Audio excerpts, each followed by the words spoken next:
আসসালামু আলাইকুম শেখ। ওয়ালাইকুম আসসালাম রহমতুল্লাহ।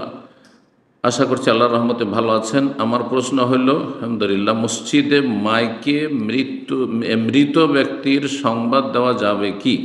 মৃত্যু ব্যক্তি নয়, মৃত ব্যক্তির সংবাদ দেওয়া যাবে কি? এই ক্ষেত্রে একদল বলছেন যে মোটেই যাবে না, কোনো রকম মাইক ব্যবহার করে বলাও যাবে না যে অমুক মারা গেছে, এতটার সময় জানা যাবে, এটাও বলা যাবে না। আরেক দল বলছেন যে যদি এতটুকু হয় যে মৃত ব্যক্তির মাইয়াতের উপকার করতে চান, যে লোক সংখ্যা একটু বাড়বে, জানাজানি হবে, মানুষ জানবে, আর এটাই জানাবার আপনার কাছে উপায়, অন্য উপায়ে জানানোটা কষ্টকর, বাড়ি বাড়ি গিয়ে গোটা গ্রামে বলা এটা কষ্টকর হয়তো। সুতরাং মাইকে শুধু বললেন যে অমুক ব্যক্তি ইন্তেকাল করেছেন, এতটার সময় জানাজা হবে।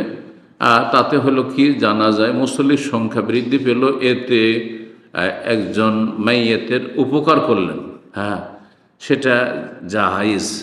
এটি দ্বিতীয় মত। এই ক্ষেত্রে বড় ইখতিলাফ আহলে হাদিস ওলামাদের মধ্যে চলছে ভারত বাংলাদেশে। সুতরাং এই ক্ষেত্রে পরামর্শ দেব যে সতর্কতামূলক মাইক ব্যবহার না করাটাই উচিত, যাতে আপনার ইখতিলাফ আর দ্বন্দ্ব থেকে বেঁচে থাকতে পারেন আপোষে।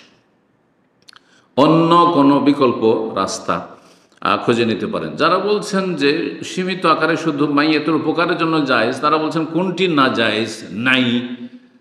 সেটি হচ্ছে যে যদি মাইয়াত সম্পর্কে তার গুণগান, তার প্রশংসা, তার বিভিন্ন রকমের ভালো বৈশিষ্ট্য এগুলো বর্ণনা করেন, এমন ব্যক্তিত্ব ছিলেন, তার এই খেদমত ছিল, তিনি এই জনসেবা করেছেন, দেশের কল্যাণ করেছেন, এসব বলেন, তাহলে তখন হারাম সেটি।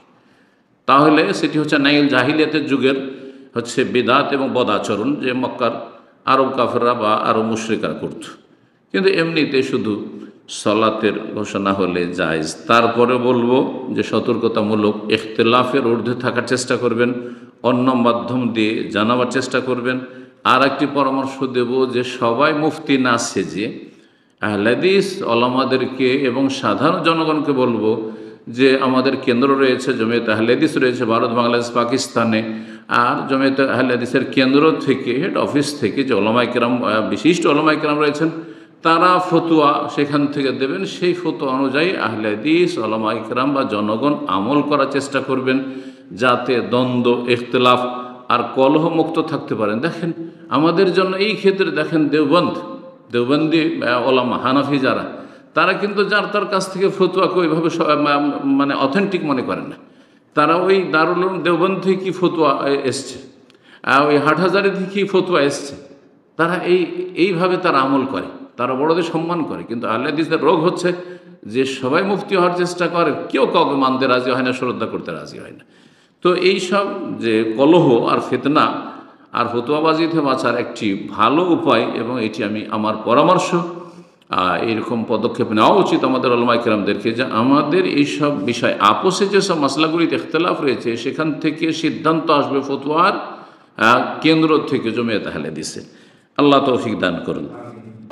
বলছেন, আসসালামু আলাইকুম প্রিয় শেখ। ওয়ালাইকুম আসসালাম রহমতুল্লাহ। কেমন আছেন? আলহামদুলিল্লাহ, আল্লাহ আপনাকে সবসময় ভালো রাখুক, আমিন ইয়া রাব্বাল। আপনাদেরকে এই দোয়া করি, আপনার মাধ্যমে সালাফি মানহাজে প্রবেশ করেছি, আলহামদুলিল্লাহ, আল্লাহ কবুল করুন, ইখলাস দান করুন, রিয়া আর ফিতনাতকে আল্লাহ বাঁচিয়ে রাখুন। আপনি আমার জীবনে এক নিয়ামত, জাযাকাল্লাহ খের। আপনার সুধারণা হয়তো আমার সেই তেমন যোগ্যতা নেই, দোয়া করবেন শেখ, ইনশাআল্লাহ, আল্লাহ ভালো করুন সবার।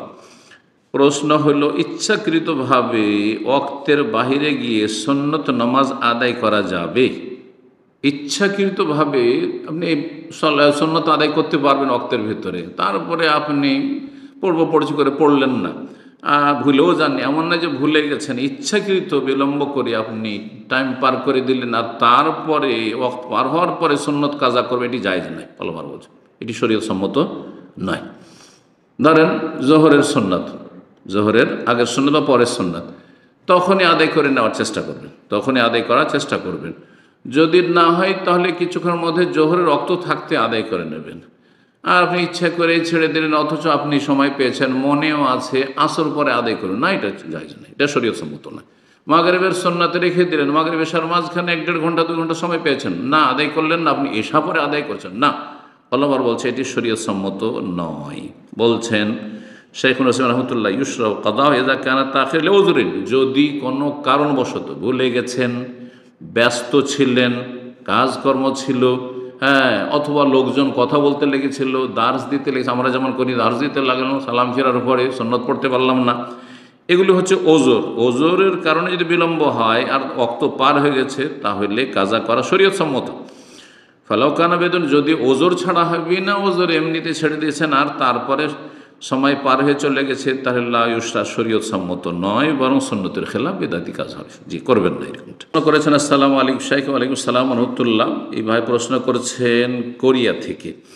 শাইখ কেমন আছেন? আলহামদুলিল্লাহ। শাইখ, আমি আমার বাবা মাকে হজ করতে টাকা দিয়েছিলাম, টাকার বিনিময়ে কোনো কিছু চাই নাই, কিন্তু বাবা আমাকে না বলেই 2 কাঠা জমি লিখে দিয়েছেন। এই জমি কি আমার ঠিক হবে? হ্যাঁ, না ভাই বোনকে মনের অজান্তে বাবা ঠকিয়েছে? না, মোটেই ঠকায়নি। মানুষ বেঁচে থাকতে নিজের ধন সম্পদ, বাবা মা যে কোনো কিছু করতে পারে, খরচ করে দিতে পারে, হজ উমরা করতে পারে, দান সদকা করে দিতে পারে, কোনো অসুবিধা নেই। তবে সবটাই করবেন না, যাতে করে ছেলে মেয়েরা একেবারে বঞ্চিত না হয়ে যায়। কিন্তু কারো যদি ইমান মজবুত থাকে আর ওরা নিয়ত খারাপ না থাকে, অসৎ নিয়ত না থাকে যে আমি ছেলে মেয়েকে অসন্তুষ্ট হয়ে তাদেরকে বঞ্চিত করবো, কিছু দেবো না, সেই জন্য আমি দান খেরাত করছি, বরং আল্লাহ সন্তুষ্টির জন্য করছি, যেমন আবু বকর সিদ্দিক রাদিয়াল্লাহু তাআলা করেছেন, পুরো ধন সম্পদ নিয়ে এসে দিয়েছেন। ওমর রাদিয়াল্লাহু অর্ধেক ধন সম্পদ দিয়েছেন, জায়েজ রয়েছে, বিশেষ করে সুস্থ অবস্থায়। কিন্তু যখন মৃত্যু শয্যায় থাকবে, মরমর অবস্থা, তখন ওরা আমার বলছে এই সময় না করা উচিত, কারণ ওই সময় খুব আশঙ্কা রয়েছে যে হয়তো ছেলে মেয়েদের অসন্তুষ্ট, সেই জন্য দেব না, এদেরকে দান খায়রাত করে দিই।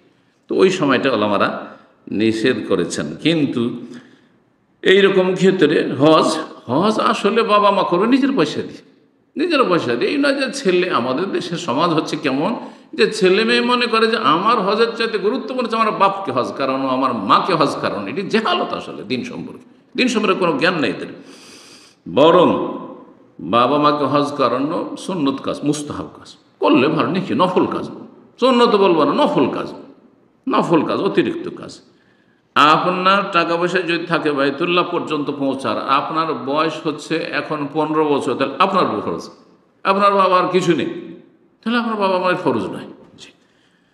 আল্লাহ যেন সঠিক বুঝ দান করেন। এখন বাবা মাকে হজ করিয়েছেন, খুব ভালো কাজ করিয়েছেন। আর আপনিও যদি হজ না করে থাকেন অবশ্যই হজ করেন, কেন বাবা মায়ের আগে আপনার ফরজ ছিল। আর যদি আপনিও করে থাকেন তাই তো আলহামদুলিল্লাহ, ঠিক কাজ করেছেন।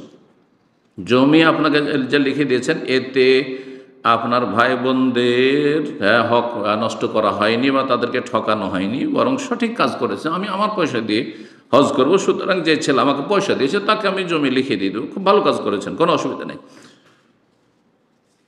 বারাকাল্লাহু ফিকুম।